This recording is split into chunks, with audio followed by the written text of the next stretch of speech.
प्रभु के दरबार में कोई कमी नहीं है और प्रभु परम उदार हैं, उदार शिरोमणि हैं, समर्थ भी हैं और उदार भी हैं। अद्भुत उनका प्रभाव भी है और अति सुंदर उनका स्वभाव भी है। ऐसे प्रभु के होते हुए हमको यहां से लेना ही क्यों है? अरे दोनों प्रभु के हो, दोनों हाथों से बांटते चलो। आप भी राजी और संसार भी राजी, आप भी प्रसन्न और आपसे सब भी प्रसन्न।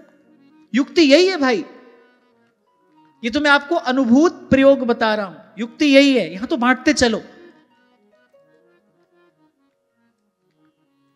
आप प्रभु के हो जाओ और जैसे ही आप प्रभु के हो जाओगे तो प्रभु की सब वस्तु आपकी है, प्रभु का सब भंडार आपका है। दोनों हाथों से बांटते चलो। तो अपने कर्तव्य का पालन करना, सबकी सेवा करना, तो यहां बदले में कुछ लेना नहीं। ये व्यापार विनिमय यहां मत करना। सब कुछ करते हुए उस सारे कर्म के, सुंदर कर्म के पुष्प बस अपने इष्ट के, अपने आराध्य के चरणों में चढ़ाते चलना। संत कहते हैं ऐसा आचरण जिसका हो तो बोले खोटा घाटा हो नहीं। उसको ना तो कभी खोट पड़ती है और ना उसे कभी किसी प्रकार की हानि ही होती है। हम तो देखते ही हैं भाई, साधु का, संतों का कोई संकल्प अपूर्ण नहीं रहता। व्यवहार में लिप्त व्यक्ति ये करना है, ये करना है, ये करना है, ये नहीं कर पाया, ऐसा कर लेता, ऐसा हो जाता, ऐसा बेचारा सोचते सोचते मर जाता है। व्यवहार में लिप्त व्यक्ति की यही दुर्दशा है, वो ये सब सोचते सोचते मर जाता है। संत को कुछ नहीं करना है, वो कहता है हमको कुछ करना ही नहीं है। पूछो कल क्या किया था? जो भगवान ने कराया था। आज क्या कर रहे हो? जो प्रभु करा रहे हैं। कल क्या करोगे? जो प्रभु कराएंगे। और आप देखो, जैसे उसका हाथ लगता है मिट्टी सोना हो जाती है। उसके पास कुछ भी नहीं है, बड़े बड़े संकल्प प्रभु सफल करा देते हैं। मैं तो कहता हूं संसार में भी सफल होने की युक्ति यही है। जो भजन के मार्ग पर चला है उसका तो सर्वात्म समर्पण प्रभु के चरणों में होना ही चाहिए। पर मैं कहता हूं भाई, संसार में भी सफल होने की युक्ति यही है। आप अपना काम समझकर करोगे, हजार विघ्न आएंगे, हजार बाधाएं आएंगी, कहीं ना कहीं अटक जाओगे और सफलता प्राप्त हो जाएगी तो भटक जाओगे। आप अपना काम समझकर करोगे, काम की बात बता रहा हूं, ध्यान से सुनना। आप अपना काम समझकर करोगे, पहले तो कहीं अटक जाओगे, नहीं अटके, काम पूरा हो गया, सफल हो गए, तो फिर अभिमान पाकर भटक जाओगे। यहां तो अटक भटक लगी रहेगी। प्रभु का काम समझ के करो, आज नहीं तो कल संसार से सटक जाओगे। ना कहीं अटकना पड़ेगा, ना कहीं भटकना पड़ेगा। अंत में प्रभु संभाल लेंगे और प्रभु के चरणों का परम आश्रय मिल जाएगा, जीवन धन्य हो जाएगा। इसलिए भाई, संसार में भी सफल होना है तो युक्ति यही है। तो भगवान ने कहा कि ब्रह्मचर्य अर्थात इंद्रिय संयम, शक्ति का दुरुपयोग न हो जीवन में, और मौन, इसका अभ्यास तो मुझे लगता है अविलंब सबको आरंभ कर देना चाहिए। थोड़ा सोच रहे हो इस बारे में? थोड़ा सोचा? 2 दिन से सुन रहे हो, सोचा इस बारे में? थोड़ा थोड़ा करके देखें। सोचा? हाँ। पर ये रुक मत जाना, कहीं सोच कर ही रुक जाओ नहीं। अभ्यास आरंभ करना इसका, फिर इसका परिवर्तन, फिर इसका परिणाम देखना, फिर जो परिवर्तन आपके अनुभव में आए वो हमको बताना।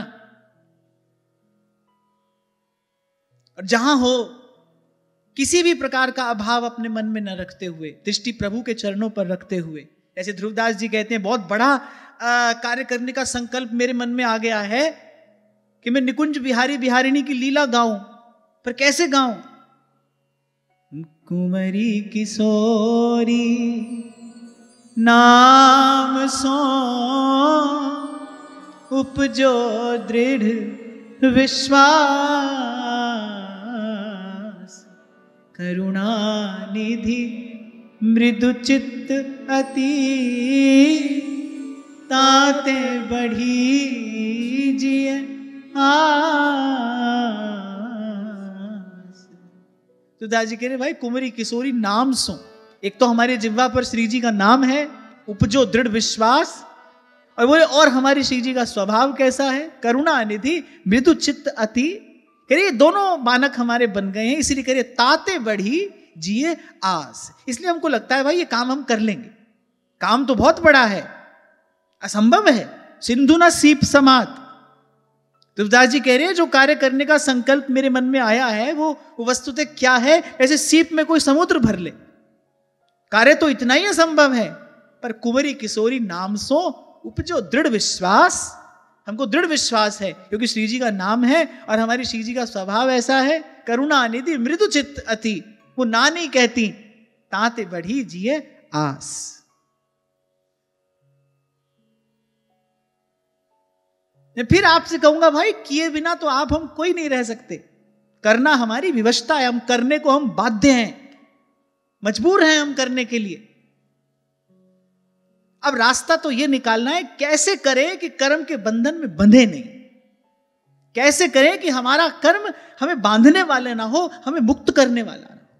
उसकी युक्ति संत बता रहे हैं, करिए करना, पर स्वयं सबसे पहले स्वयं को प्रभु का मानकर, फिर जो काम करने जा रहे हो उसको प्रभु का मानकर, जिस शक्ति से वो काम कर रहे हो वो शक्ति प्रभु की मानकर, अभी जो फल मिले उसे प्रभु के चरणों में समर्पित करके इस प्रकार मुक्त हो जाना, करते करते मुक्त हो जाना। और यही बात भगवान ने यहां कही, स्वधर्मेण बलीयसा। जिस जिस कर्तव्य कर्म में आप लगे हो, कोई डॉक्टर है, कोई टीचर है, कोई इंजीनियर है, माताएं बहनें यहां बैठी जो हाउसवाइफ हैं, जो भी कर्तव्य कर्म आपका है उसको ईमानदारी से करते हुए अपनी ओर से देने में कोई कमी न रह जाए। क्यों? क्योंकि आप संसार को नहीं दे रहे, आप प्रभु के चरणों में समर्पित करने जा रहे हो अपना कर्म, इसलिए उसमें कोई अभाव नहीं आना चाहिए, कोई दुर्भाव नहीं आना चाहिए। बस हट एक बात की होनी चाहिए, एक राम घन श्याम हित चातक तुलसी दास।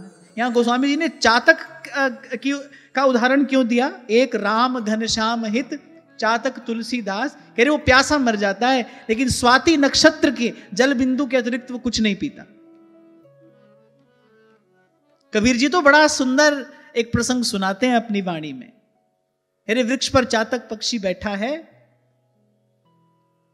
कह रहे प्यासा मर गया, नीचे गंगा बह रही है, गंगा जल का बिंदु अंत समय मुख में पड़ जाए, फिर जीव की सदगति हो जाती है, उसका कल्याण हो जाता है। लेकिन वो चातक कहता है नहीं, मुझे न तो सदगति चाहिए न मुझे अपने कल्याण की ही कोई इच्छा है, मेरा व्रत नहीं टूटना चाहिए। और कहने हैं कि बड़ी जोर से चोंच बंद करके नीचे गिरा है कि कहीं मरते समय भी मेरे मुख में गंगा जल न चला जाए, मुझे तो वही स्वाति नक्षत्र में बरसे जल बिंदु का ही पान करना है, मुझे तो वही जल पीना है। ऐसा चातक, इसलिए गोस्वामी जी ने यह उदाहरण दिया, एक राम घन श्याम हित चातक तुलसी दास। मुझे वो शब्द श्री कबीर जी के इस समय स्मरण नहीं आ रहे, बड़ा सुंदर वर्णन कबीर जी, मार्मिक वर्णन अपनी वाणी में करते हैं। कहते भाई पन देखा तो हमने चातक का देखा, प्राण तज देता है लेकिन अपना पन नहीं छोड़ता। ऐसे ही व्रत हो तो हमारे जीवन में ये एक व्रत हो, भाई यहां सबकी सेवा करेंगे, लेना नहीं है किसी से कुछ भी, लेंगे प्रभु से। हाँ, लेकिन ऐसे व्रत का निर्वाह करने के लिए करी भक्ति करे कोई सूरमा, जात बरन कुल खोए। अब जिसको घर की, परिवार की, इसकी उसकी, तेरी मेरी सबकी चिंता है, उसको तो भाई यहां से लेना पड़ेगा। लेकिन जिसने ईमानदारी से अपने उर अंतर में यह भाव धारण किया है कि नहीं मैं प्रभु का हूं, प्रभु मेरे हैं, जिसको गुरु की कृपा से ज्ञान, ये बोध हो गया है, नहीं भाई ये सब है तो पर स्वप्नवत है, वही इस व्रत का निर्वाह कर पाएगा। पर मैं कहता हूं भाई जहां हम खड़े हैं वहां से चलना आरंभ तो करें। कल आपसे मैंने कहा था जितनी बात आप सब यहां पर बैठकर सुन रहे हो, सब बात आपके काम की नहीं होगी, पर कोई एक आध बात तो, कोई एक आध सूत्र तो अपने हाथ आ ही जाएगा ना। एक कदम तो बढ़ाएं हम, लक्ष्य तो हमारा बड़ा ऊंचा है, लक्ष्य बड़ा ऊंचा है, और हम अभी इतने समर्थ भी नहीं है, पर मैं कहता हूं फिर भी कुंवरी किशोरी नाम सो उपजो दृढ़ विश्वास, करुणा निधि मृदु चित्त अति ताते बढ़ी जिए आस। ऐसे श्री जी के ही स्वरूप और स्वभाव का विचार करते हुए चले तो सही,